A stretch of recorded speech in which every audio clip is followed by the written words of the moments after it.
আমরা জানি সৃষ্টিকর্তা বলতে একজন আছে, যিনি আমাদের সৃষ্টিকর্তা, যিনি আমাদের হায়াতের মালিক, যিনি আমাদের মৌতের মালিক, যিনি হায়াত সৃষ্টি করেছেন, যিনি মৌত সৃষ্টি করেছেন।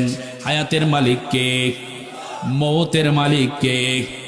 আল্লাহ বলে, আল্লাযী খালাকাল মাউতা ওয়াল হায়াতা লিয়াবলুয়াকুম আইয়ুকুম আহসানু আমালা। আল্লাহু আকবার।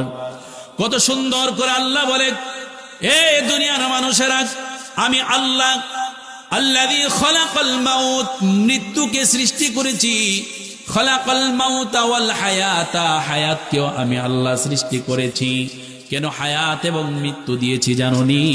আল্লাযী খালাকাল মাউতা ওয়াল হায়াতা লিয়াবলুয়াকুম আইয়ুকুম আহসানু আমালা, তোমাদের মধ্যে আমলে কে শ্রেষ্ঠ হইতে পারে, এই জন্য আমি আল্লাহ হায়াত এবং মৃত্যু তোমাদেরকে দিয়েছি। হায়াতের জীবনটা অনেক দামি। আমাদেরকে যে কবরের জীবনে জীবিত হতে হবে, কবরের জীবনে আমাদেরকে আবার জীবিত হতে হবে, এই কথাটা আল্লাহ রাব্বুল আলামিন কোরআনের মধ্যে বলে দিয়েছেন। পয়গম্বর ইব্রাহিম আলাইহিস সালাতু ওয়াস সালাম আল্লাহর কাছে হঠাৎ করে একদিন প্রশ্ন করে বসলেন, আল্লাহ, আপনি যে মৃতদেরকে জীবিত করবেন এটা কেমন করে? আল্লাহ রাব্বুল আলামিনের কাছে প্রশ্ন করলেন। ইয ক্বালা ইব্রাহিম রাব্বি আরনি কাইফা তুহিল মাউতা। আল্লাহু আকবার।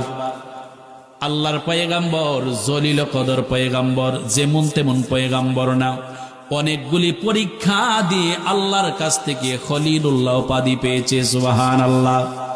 এমন একজন পয়গম্বর আল্লাহর কাছে প্রশ্ন করলেন, আল্লাহ, এই আপনি মৃতদেরকে কেমন করে জীবিত করবেন এটা আমি একটু দেখতে চাই। ইয ক্বালা ইব্রাহিম রাব্বি আরনি কাইফা তুহিল মাউতা। আল্লাহ গো, কেমন করে আপনি মৃতদেরকে জীবিত করবেন আমি দেখতে চাই। আল্লাহ রাব্বুল আলামিন বলে, রে পয়গম্বর ইব্রাহিম, আমি যে মৃতকে জীবিত করতে পারবো এটাকে তোমার বিশ্বাস হয় না? পয়গম্বর বলে, আল্লাহ, অবশ্যই অবশ্যই আমার বিশ্বাস হয়। এই জন্য আমি আমার দিলের ইতমিনান ঠিক করার জন্য, আমি আমার চোখে দেখার জন্য আপনার কাছে দেখতে চাই। আল্লাহ রাব্বুল আলামিন পয়গম্বর ইব্রাহিম আলাইহিস সালাতু ওয়াস সালামকে ডাক দিয়ে বললেন, ও পয়গম্বর, চারটা পাখি ধরে আনো। চারটা পাখি ধরে তুমি এদেরকে পোষ মানাও। তুমি এদের নাম ধরে ধরে ডাক দাও, পোষ মানাও। পোষ মানানোর পরে এদেরকে তুমি জবাই করো। জবাই করে এই পাখিগুলিকে একত্রিত করে ফেলো, সব গোশতগুলি, সব মাংসগুলি একত্রিত করে চারটা পাখির গোশত চারটা পাহাড়ের মধ্যে রেখে দাও। আর ওই পাহাড়ের মধ্যে রেখে দিয়ে দূর থেকে এসে তুমি ওই পাখিদের নাম ধরে ডাক দিবা। তুমি দেখবা তোমার কাছে ওই পাখিগুলি যার যার অবস্থায় ফিরে তোমার কাছে আসতেছে। পয়গম্বর ইব্রাহিম আলাইহিস সালাতু ওয়াস সালাম আল্লাহর এই কথা শুনে পাখি ধরলেন, পাখিগুলি ধরে জবাই করলেন, ছিঁড়ে বিড়ে ফেললেন, এক একটাকে মিশাইয়া, সবগুলি মিশাইয়া ওই পাহাড়ের মধ্যে, চারটা পাহাড়ের মধ্যে রেখে দিলেন। পাহাড়ের মধ্যে রেখে দিয়ে উনি দূর থেকে ডাক দেয় একটা পাখির নাম ধরে, ও ময়ূর, এদিকে আসো।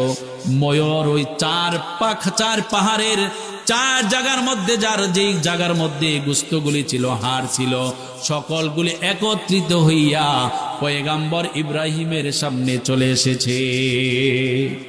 একটা একটা করে এসেছে, উড়াল দিয়ে আসে নাই, হেঁটে হেঁটে উনার কাছে এসেছে। যদি উড়াল দিয়ে আসতো, পয়গম্বরের ভিতরে আর একটা সন্দেহ জাগতে পারতো, ঠিক কিনা, যে আমি যেটা জবাই করছি এটা মনে নাই, অন্যটা আল্লাহ পাঠিয়ে দিছে। এই জন্য আল্লাহ রাব্বুল আলামিন এই পাখিগুলিকে এক একটা করে একত্রিত করে করে ওনার কাছে হেঁটে হেঁটে পাঠিয়ে দিয়েছে।